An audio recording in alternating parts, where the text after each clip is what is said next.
Today is Magh Krishna Navami, second half of the month. It's a day when Sant Ramdas was born, Ramdas Navami, and happens to be a day when the special festival in honor of Muktava Yatra in Kotli. This is a second session on the sense, and we'll continue on Sant Gyaneshwar. Tatra tam buddhi sanyogam labhate paurvadehikam yatate chitato bhuyah samsiddhau kurunandana. There, he once again gains a connection through the intellect with that which existed in his previous body and strives for further success than gained previously, hey Arjuna. That's how Sri Krishna said in the 43rd verse of the 6th chapter. Sant Gyaneshwar, his elder brother Nivrutti, younger brother Sopan, and the youngest sister Muktabai took birth in this human form to gain knowledge of their true nature and chose Vittal Pant and Rakumabai as their parents. Vittal Pant was well rehearsed in Vedas and Upanishads and educated them and also perfected them in Sanskrit and Marathi. He himself, Vittal Pant, was amazed at their quick grasp of the subject matter. As we studied last time, Nivrutti was initiated by Ganinath, disciple of Gorakshanath, and received the essence of true knowledge of his true nature in the path of yoga from Ganinath. He completed that process in merely 7 days in that guha due to his preparation in the past life and the education that he had received from his parents. In his turn, he initiated Gyaneshwar and passed on that knowledge to him, who passed it on to Sopan and Muktabai in a very short order. As predicted by Gorakshanath, Gyaneshwar had a mission to fulfill in this world and be a guide to many. After the miracle in Alankapur, where the he-buffalo recited mantras from Veda, after Gyaneshwar petted him on his forehead, smiling affectionately, asked it to recite. The family then moved to a village named Nevashe on the banks of the river Pravara, which is presently in Ahmednagar district in Maharashtra. At the request of the inhabitants in the village, they decided to settle there for a while.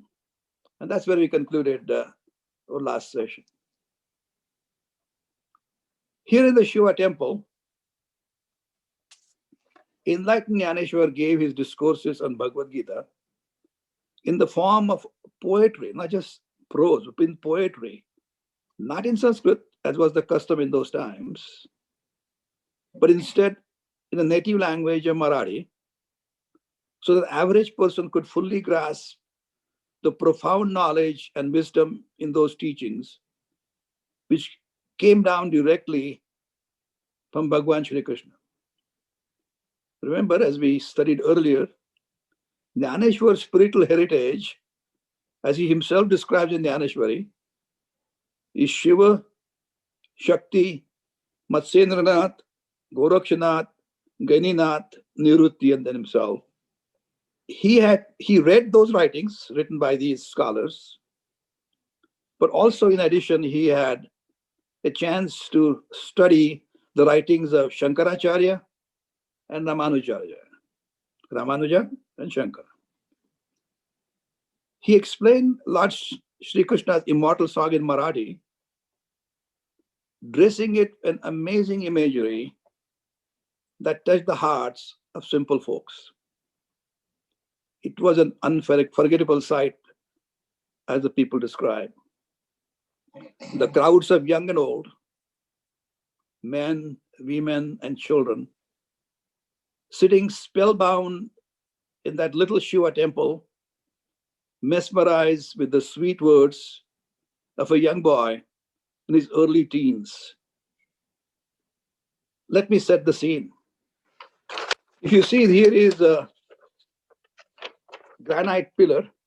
Leaning against this stone pillar, which can be seen even today in the flickering lights of burning oil lamps, Gyaneshwar eyes flashing and sometimes clouding with tears of compassion.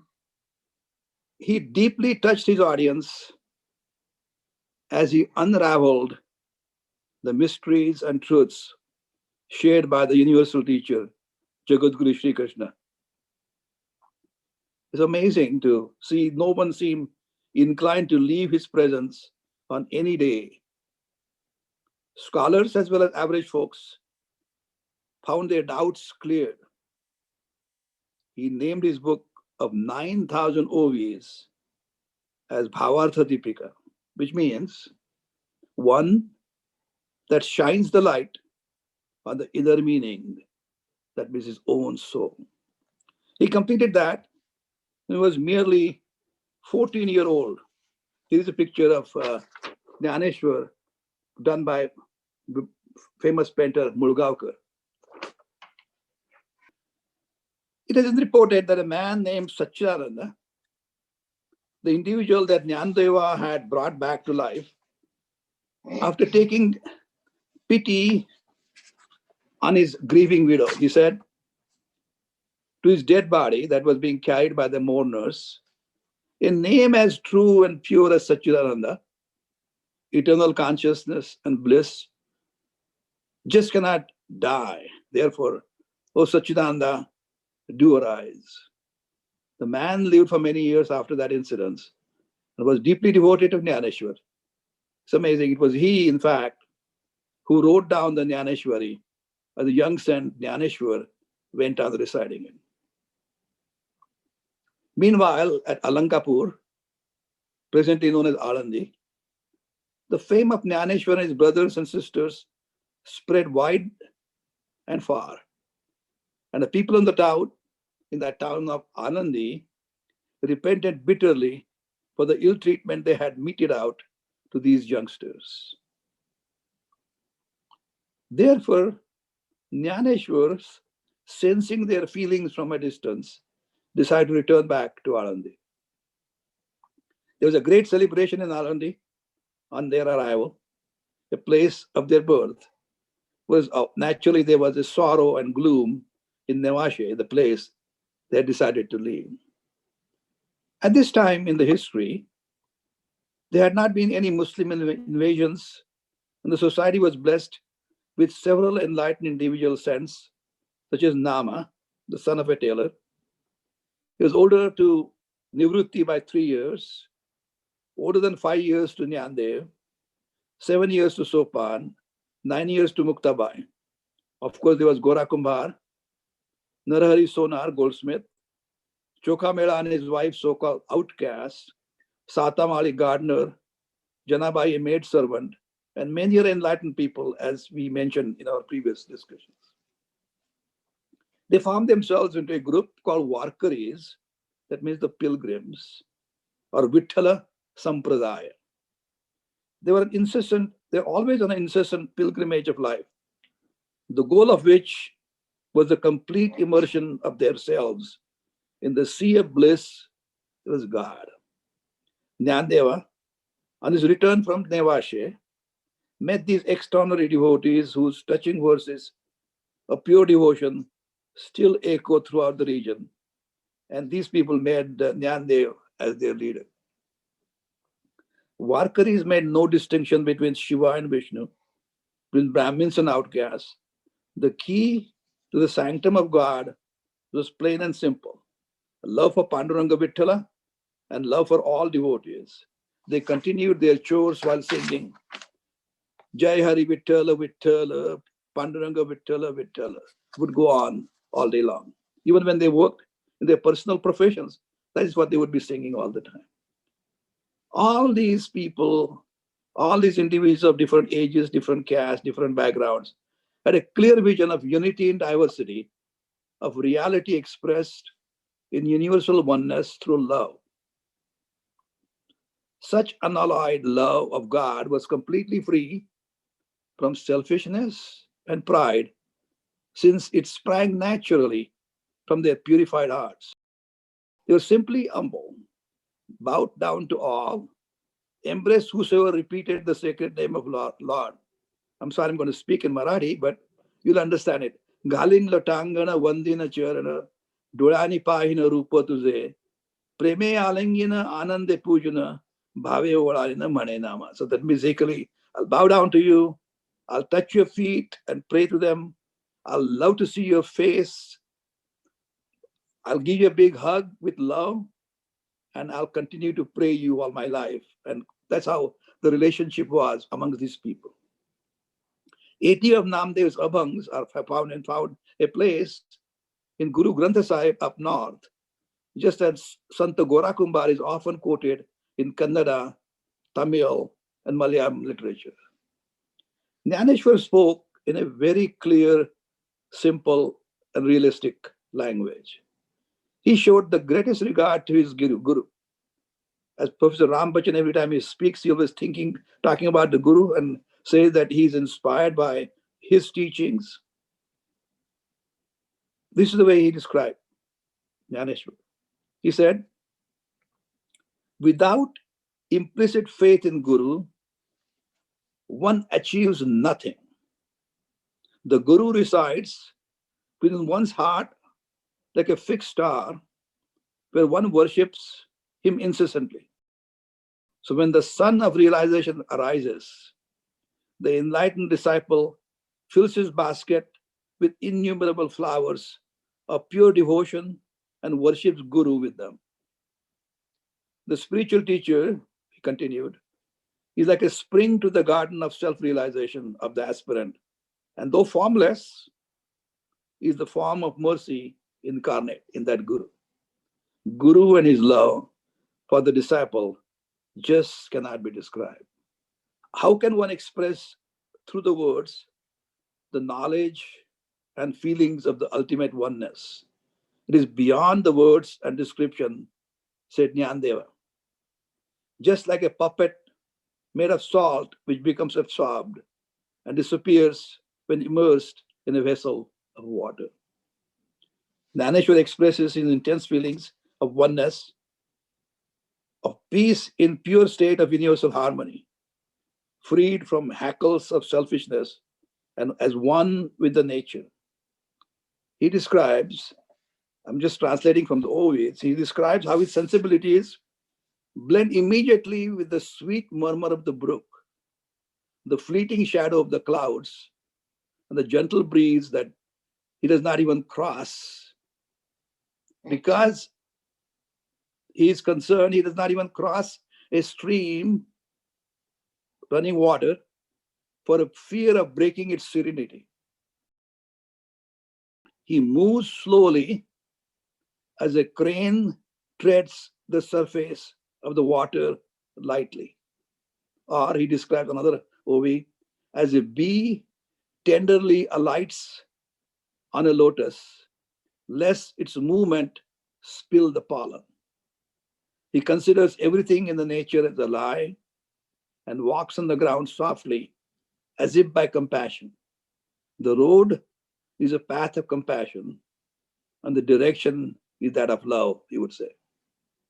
Such a man, says Gyaneshwar, is a gentleness itself, humble, and with an intense regard for all living beings and the things as parts and parcel of the one and the same infinite self. The realized man is never affected by sorrow and other afflictions. Another beautiful example he gives.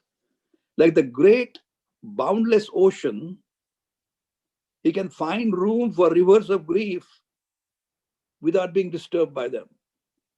He's friendly with the whole world to the point where he cannot distinguish between himself and the others. Sant Gyaneshwar constantly exhorted his followers to plunge into the ocean of bliss that is God without any regrets. He would say, repeat the holy name of Ram Krishna Hare in different sequence 10 times and more, and you will certainly attain peace at the feet of God Hare. Interestingly, there lived near Alandi a yogi named Changdeva, who by the correct use of Hatha Yoga had reached up to the age of 1400 years. Once a year, he would renew his body cells through a method combining special breathing exercises and meditation. He had heard the name and fame of Nyandeva and really desired to meet him. He had thousands of disciples of his own, but was unable to find appropriate way to write a proper message to Nyandeva, who was of such a young age. Therefore, he sent him back, sent him what he sent? Sent a blank piece of paper instead of formal letter. He couldn't think what to write. And when they received that blank piece of paper, it resulted in a great amusement among the friends and family members of Nyandev. Sangdev finally started with all his retinue of bellowing and thumping followers, beating the drums, blowing the trumpets, hollering to the four winds. He chose an appearance calculated to impress and strike terror in the young sages. Dressed in the skins of wild animals, astride a fierce tiger, with a cobra for a whip and his long matted locks beating the air, he approached the little valley that cradled Alandi like a raging tornado. We Minnesotans certainly know what tornado sounds like. Nivrutti, Gyaneshwar, Sopan, and Mukta were seated comfortably on a small wall, enjoying the evening breeze. What is this commotion up there in the hills? Asked Mukta, of course, the youngest one and the most curious one. What's going on? This is Changdeva coming forward to us, meet us, riding his huge tiger, said Gyaneshwar. So all three of them asked, why don't we go and welcome him? Right, answered Jnana. We ought to go and greet the ancient one and show him our respect.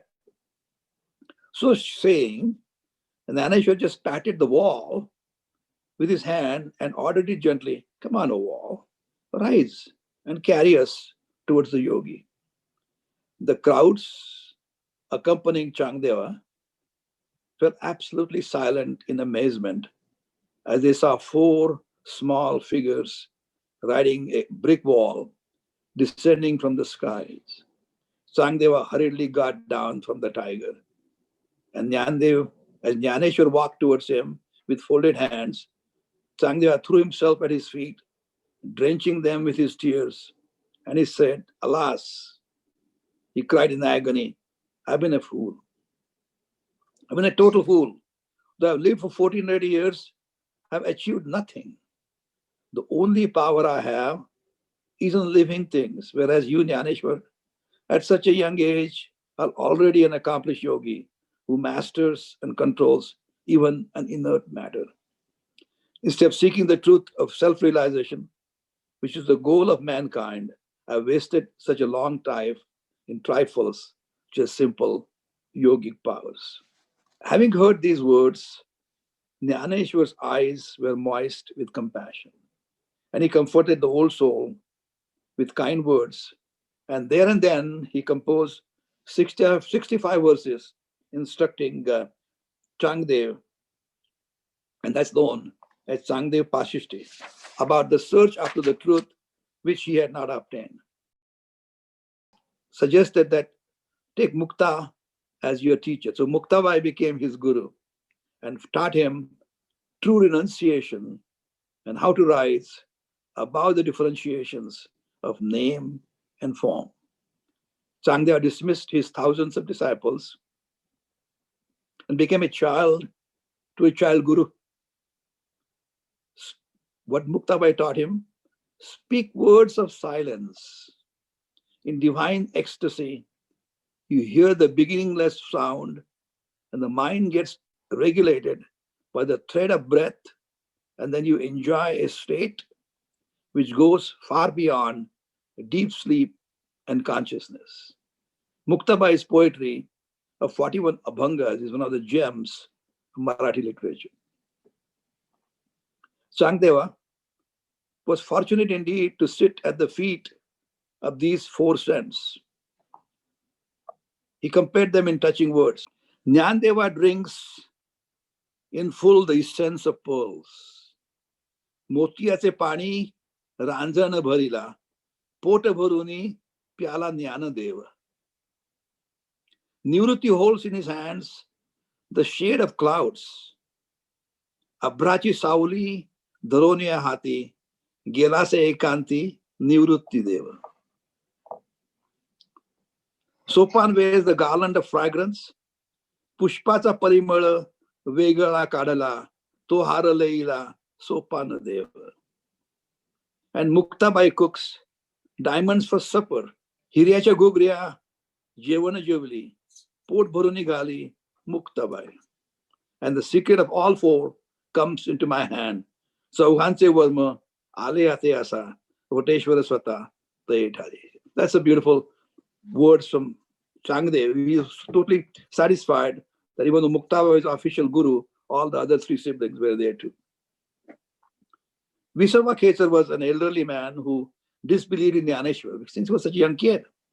Never ceased to trouble him or his siblings in the early days. At last, Gyaneshwar's compassion towards him, despite his behavior, touched his heart and he changed completely and then became the most ardent disciple of Gyaneshwar. And if you remember last time, we told you the story about Namdev becoming his guru in that Shiva temple. Namdeva became deeply attached to Gyaneshwar. They both relished each other's company. Namdeva found reasoning power of Gyaneshwar soothing to Namdeva's restlessness. And Gyanendeva rejoiced in the unabated devotion that Namdeva showed for Vithala Panduranga, who Namdeva treated as his near and dear one.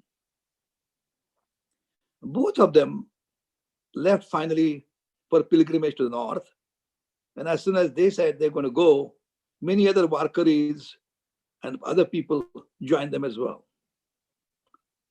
Now remember, you can remember the history, geopolitical history at that time.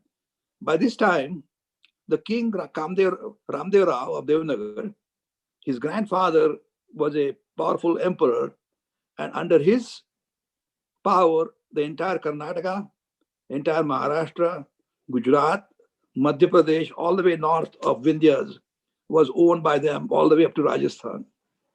As they reached the desert in Rajasthan, they get distressed with, they became very thirsty. And for a long distance, they did not come across any well to quench their thirst. They finally came across a deep well, which is a very narrow opening on the top, with no chance of getting any water for all the Varkaris. Gyaneshwar with the yogi power, it's called Laguma. I mean, Maguma, Mahima, I won't bore you with all the various powers you can have. He was able to take a very subtle form, was able to dive deep down to quench his thirst and came up and offered to do the same thing for the rest of them. Namdev would not hear anything of that. He said, if Gyaneshwar's powers could help him get water, was not the power of Vithala equal or superior? He prayed to Vithala Panduranga, thou art truly everywhere, and thy child is thirsty in the desert. Do come to help me. Immediately, as he uttered these words, a jet of water spurted out the well and refreshed all the travelers in that group. And Gyaneshwar warmly embraced Namdeva. Sometime later, after the enjoyable trip in the north, as they turned southwards, the party continued to rest at different temples. Finally, they arrived at a famous Shiva temple, and Namdev was fired up with his desire to please the deity. And remembering his beloved Lord Vithala, stood in the assembly hall of the temple and started a kirtan full of devotion and love. Very auspicious day as well. It soon attracted great crowds who fervently joined in. The priests of the temple, however, found these devotees to be a nuisance to their daily routine as they blocked their way to the inner shrine and complained that it was Shivratri, and whoever allowed this admixture of caste in the holy deities, preventing the priests from carrying on their duties. This is a Shiva temple after all, it's not Pandharpur. What is this beating and clapping going on inside the temple? They told all of them, Namdev and Nyandev and others, in a very irritated fashion, go outside and carry out whatever noise you want to make at the back of the temple. All these saints bowed down to the priests, and the whole process and kirtans shifted to the back courtyards, and devotees rode in unison, continuing what they were singing the whole night. Jai Hari Vittala Vittala, Panduranga Vittala Vittala. Namdev was kind of sad that he was singing it to praise Vittala as well as the deity in the temple, Lord Naganatha. They were not in front of him, as typically when you do the kirtan. He just felt sad in his mind. But what happened was, Lord Naganatha himself felt offended at the attitude of the priest, and the entire turned around 180 degrees to face the devotees who were singing with joy and devotion. All the priests inside doing puja, they did not realize it, but they were greatly surprised in the morning. They had completed Shivratri worship and realized what had happened. They immediately begged Namdeva and Nyandeva and all others for forgiveness and brought them all into the temple with deep reverence. Nyandeva reminded everyone to take the name of Lord, he said. It does not matter if it is Shiva, Govinda, Vittala. Both the Shaivites and Vaishnavites were the same Lord Supreme. He also reminded everyone that in the eyes of God, all individuals must be treated exactly the same way, regardless of their caste and family backgrounds. Each and every individual on that unique pilgrimage to the north then returned back to Pandharpur with a deep sense of accomplishment and fulfillment. After returning back, if you remember, those Varkaris have two famous festivals, Ashadi Kartiki Bhakta Janayati, Chandrabhage Madhye Prane De Karte. Basically, the major times when they celebrate is Ashad Purnima and Kartik Purnima. So when Nyandev and all his retinue celebrated a big festival in Pandharpur for Kartik Purnima, after that celebration was over, Gyaneshwar suddenly declared his intention of leaving the world and even his body by a voluntary act of Samadhi in Alandi. There was a great consternation everywhere. He could not be dissuaded. As he told his friends and followers, his mission was accomplished. It was time for him to go. He was leaving behind his monumental works, Bhavartha Deepika, Gyaneshwari, Amruta Anubhava,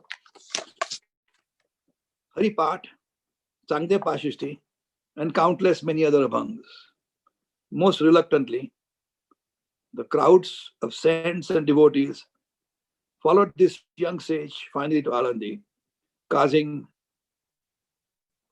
a similar distress to its inhabitants. Namdev recounts the incidents of Samadhi through his abhangas. I mean, won't bore you here is going on many of those abhangas here. But I'll sing one of them, 353rd. Jnanadeve mane vittalasi samadhana tuchi hoshi. Pari samadhi te tujapashi gheina deva. My life is fulfilled because of you. I'm going to take samadhi at your feet. Nama ubha ase sadmukha ekata thora kheda dukkha mane jnananjana mahasukha samadhi getase. So Nama is watching, as Nyandev is saying, he's very sad. So looking at Nyandev and his knowledge is the greatest pleasure, but now he's taking the samadhi. They finally dug a pit to the left of Siddheshwar temple so that his body would be facing north and west at the feet of the Ajana tree. They pushed They spread the kusha grass covered with a deer skin. The crowds sang kirtans for 3 days and nights uninterruptedly.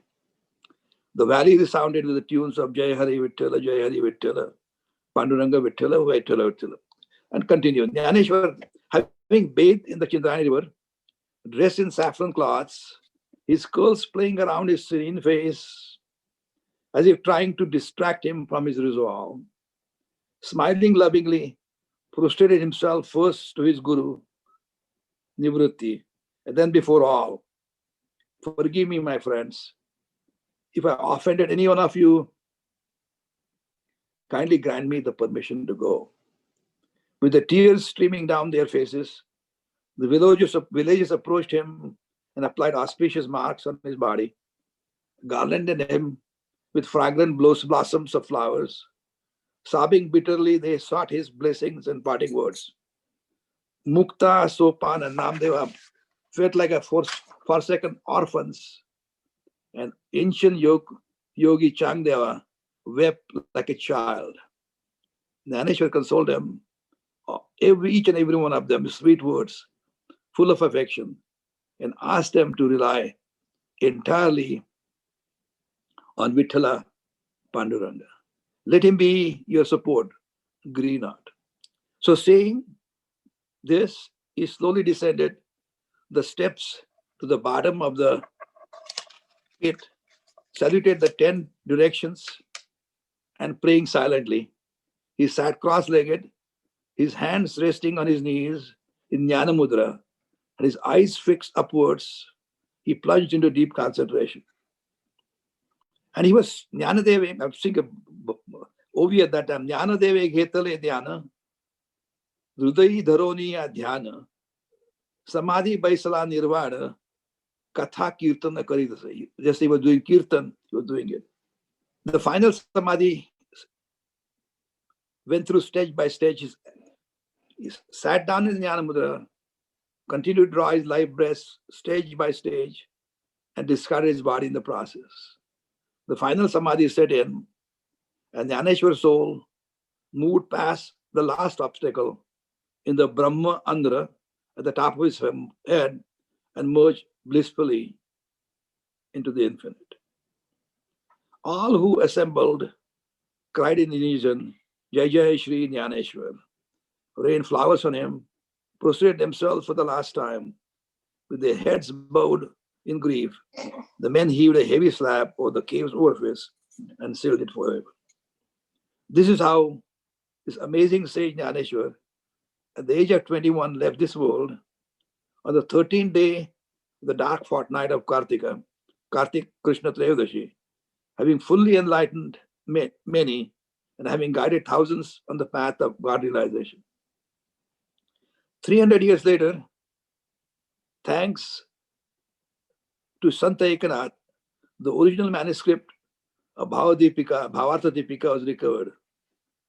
As a matter of fact, Ekanath describes in his shlokas, he says, Shri Jnanadeve Yevuni Swapnat Sangitli Mala Mata Mazlagi Divya Teja Punja Madanacha Putara Parabrahma Kevala बोलत असे अजान वृक्षाची मुळी कंठास लागली येऊनी आळंदी काढ वेगी ऐके स्वप्न होता आलो अलंकार नगरी तव नंदी मागी देखले घट एका जयंतराजने पूर्व पुण्य फळ श्री गुरु भेटले Dnyaneshwar.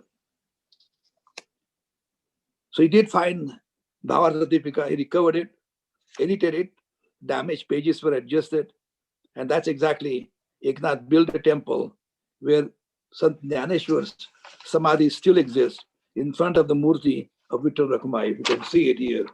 You can see the Vittal Rupati on the top and the Samadhi at the bottom.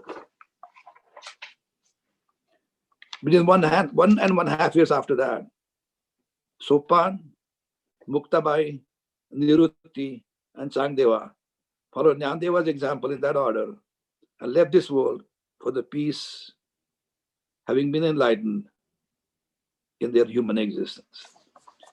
I'll stop at this level.